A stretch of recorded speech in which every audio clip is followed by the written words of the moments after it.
Check, check, check. Mic check. 1, 2, 3. 1, 2, 3. Check, check, check. Check, check, check.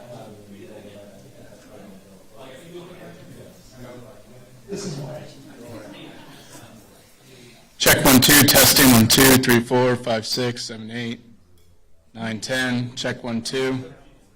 Testing 1, 2, 3, 4, 5, 6. Everyone slow, all right? Good.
Good afternoon, everybody. Thank you very much for joining us this afternoon. It's great to see so many smiling faces. It's, I think, this is the first time we were able to have a full press conference with everybody since last March. So it's wonderful to see all of you. Thank you for joining us today on this beautiful day in the state of Maryland.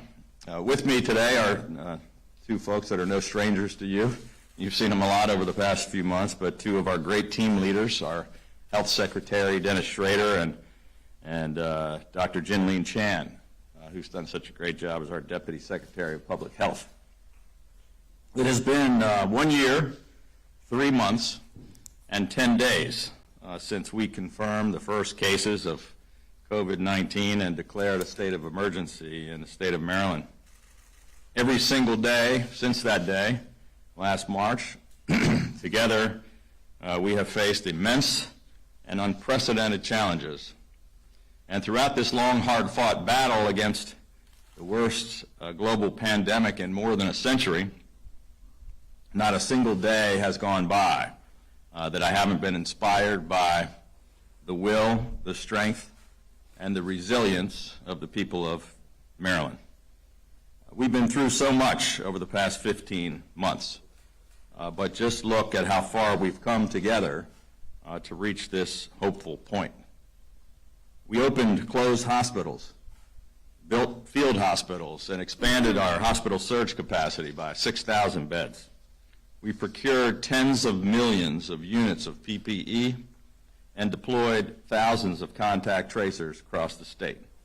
We built an entire testing infrastructure from scratch, going from just 50 COVID tests per day to now surpassing 10,600,000 COVID-19 tests.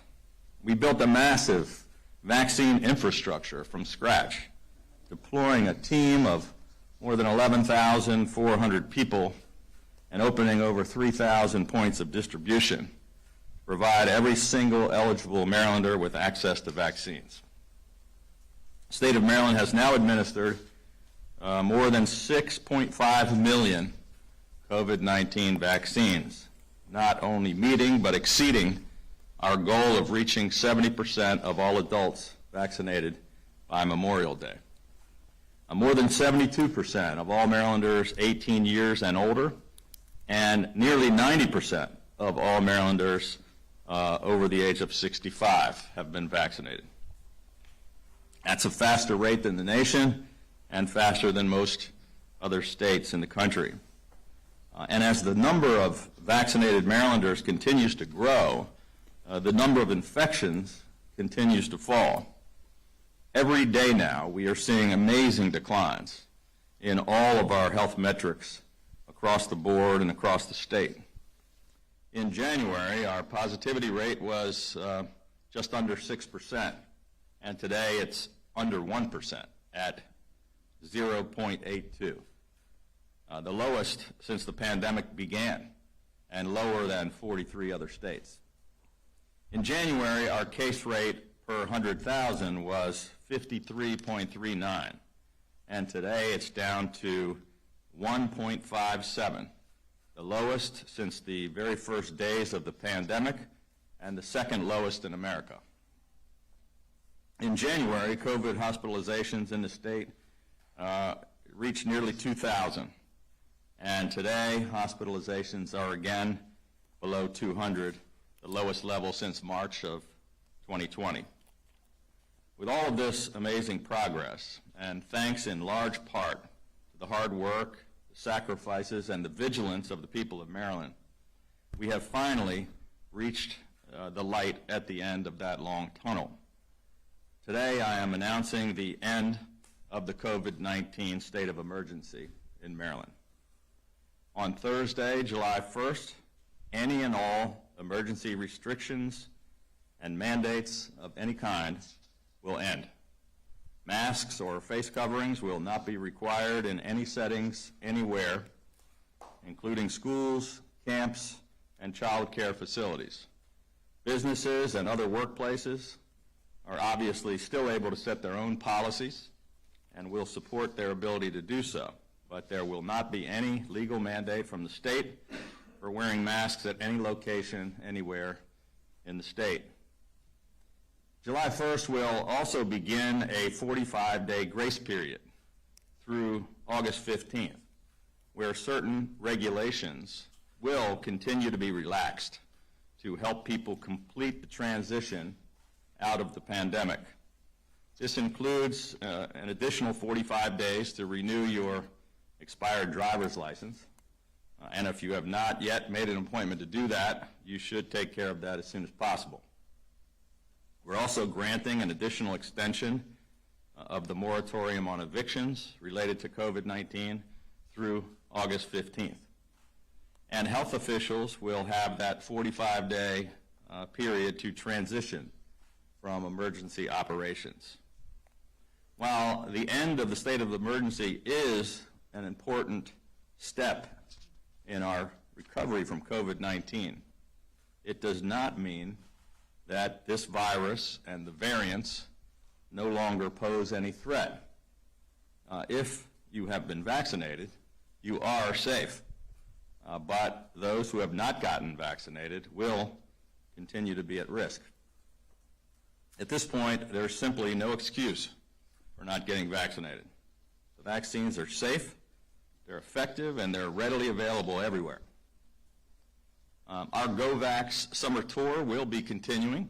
This weekend, Father's Day weekend, we are partnering with the Orioles and Major League Baseball to hold vaccination clinics at Camden Yards. Everyone who gets vaccinated will receive 2 free lower-level O's tickets. We have also reached the midway point of our $2 million Vax Cash lottery promotion. 22 people have already won $40,000 each, and you still have your chance. Once again, any Maryland resident age 18 and older is automatically eligible to win $40,000 each day, and then has a shot at the grand prize of $400,000, which will be chosen on the 4th of July. Throughout last winter, when we were still in the thick of our fight against this deadly virus, I would often remind Marylanders how much we were all looking forward to the day when we could take off and throw away our masks, when we could get all our children back into school, and when we could go out for a big celebration at a crowded restaurant or bar with our family and friends. I said then that getting our state vaccinated was the only way to get us back to that sense of normalcy. As they have time and time again throughout this crisis, Marylanders rose to that challenge. Now we are gathering with loved ones to celebrate birthdays and graduations. We're spending time with and hugging grandparents, having nights out with friends at local bars and restaurants. We're going to ball games, and we're getting back to work with 12 consecutive months of job growth and one of the best economic recoveries in America. It is truly a time for celebration. But I ask that you take a moment to remember those 9,472 lives that we lost, and that we give thanks for the healthcare heroes who saved so many other lives, and the citizen soldiers of the Maryland National Guard who answered the call.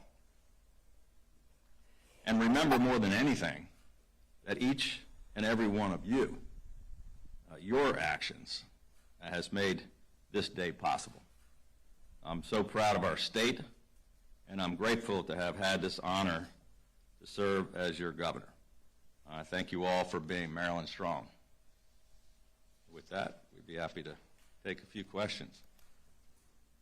Governor, how will this affect assessing, being able to access federal funds, getting rid of the state of emergency? I know some leaders have been concerned about doing that, and they're concerned about. It does not impact our access to federal funds. Governor, I sense a little emotion in your voice as you wrapped up there. What is your feeling about getting to this point, which effectively, at least legally, for those still in the hospital, ends the pandemic? Well, again, I want to make sure that I stress that it's not mission accomplished. The battle's not over. We're transitioning from a state of emergency to an ongoing operation. And I can tell you that, our hospital, our health care, our health department, everybody's going to continue to try to wind this down over the next several months. And our efforts continue. But it is a very hopeful point. And, the 15 months and 10 days, I can tell you it's been our primary focus every single day, all day, in all of government approach to tackling this crisis. And it's great to be able to at least move it into now an important operation rather than the thing that consumes, all of our time and effort.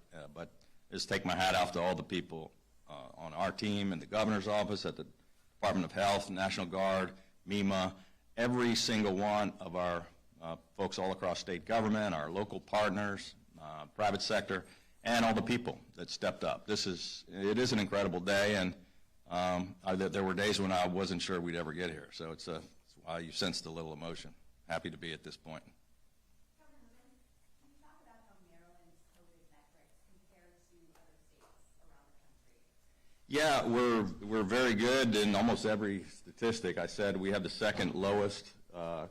We're second lowest in America on cases per 100,000. I think we have the fourth lowest positivity rate. We're the seventh best in a couple of other categories, and so we're in the top 10, I believe, in every point of measurement, and so I'm very pleased with that. We're also on number of people vaccinated. I think we're fourth highest in the country, and I think that has a lot to do with all the other metrics. There are some states, I know that the federal government is now saying they may not reach their goal of 70% receiving a first vaccine by July 4th. We reached it in May. I know there are a bunch of states that aren't even going to get close to that, and some of which are at 50%. So, our team did an amazing job, and the people of Maryland took it a lot more seriously than some other folks. I'm sorry, Pam. I'm coming right back to you. Pam. Thank you. Two quick questions. One, does the catastrophic health emergency still exist? And what about local governments that may want to have their own more restrictive orders like masks? Do they still have that ability? The catastrophic health emergency does not exist, and certain county governments may have some of their own authorities. I'm not an expert on that. Some will not. I'm sorry, Governor. The infrastructure you've already been using, will that benefit you as you look ahead to booster shots, sort of the next chapter and the next phase of recovery? Well, maybe I'll let Dr. Chan talk about that, but absolutely. I mean, with the things that we've gone through and set up, we're already having in our discussions talk about how our existing infrastructure is going to help us with booster shots if they're necessary in the fall, and our flu vaccine effort, which is going to be more critical than ever. We're expecting a really bad flu season, because last year everybody was wearing masks, so that both COVID and the flu didn't get transmitted, and I think after a 2-year gap, it's coming back with a vengeance, right? But I'll let Dr. Chan talk about it. Yes, absolutely. I mean, as the governor indicated, all of the infrastructure that we've built up with pharmacies, with local providers, local health departments, hospitals, and others will absolutely serve not only for boosters, but also for our flu vaccine campaign, which is planned for the fall. Dr. Chan, when you're there, just real quick, or whomever, are you able at this point to say that the new hospitalizations and new cases are unvaccinated people, or what percentage? We're looking very closely at that. You know, when we were looking at some of the numbers even in May, the vast majority of the people who were getting admitted to hospitals were unvaccinated, in the range of 80% or so. So we're taking a closer look at that, though. So matching the effective rate of the vaccines. Correct, correct. I mean, that's what we continue to say, is that vaccines are effective, and that even though our hospitalization rates are low, I think today we had about 65 people in an ICU bed around Maryland. The people who are getting sick, and certainly the sickest, are those primarily who remain unvaccinated. So we encourage everyone to get vaccinated. Governor Hogan, off topic, I'm curious what your reaction is to the video of those police officers in Ocean City. Well, it was a disturbing video. I watched it yesterday as soon as it kind of was hitting the atmosphere. We've reached out, had conversations with both the mayor of Ocean City, and our state police have reached out to the Ocean City Police, and you know, I believe that, you know, we're just anxious to get the initial investigation conducted so we can have all the facts before making any further statements about it. Governor Hogan, on off-topic questions, the incidents and the weekends of violence that we've seen in Baltimore City and Fells Point, but also beyond, we're seeing neighbors and other communities saying, where's our town hall, where's our outrage when we're living with this every day? After so many years, 7 years, we're on pace now to see 300 homicides again. What do you think at the end of the day needs to happen to get this under control? Well, you know, I've spoken out on this before. You know, we really need the leaders of Baltimore City to step up and take some new and additional actions. What they've been doing, obviously, is not working well. We've had numerous discussions with them. We've invested more than $1 billion in public safety in the city. We've provided the assistance of the state police and our 4 other state agencies.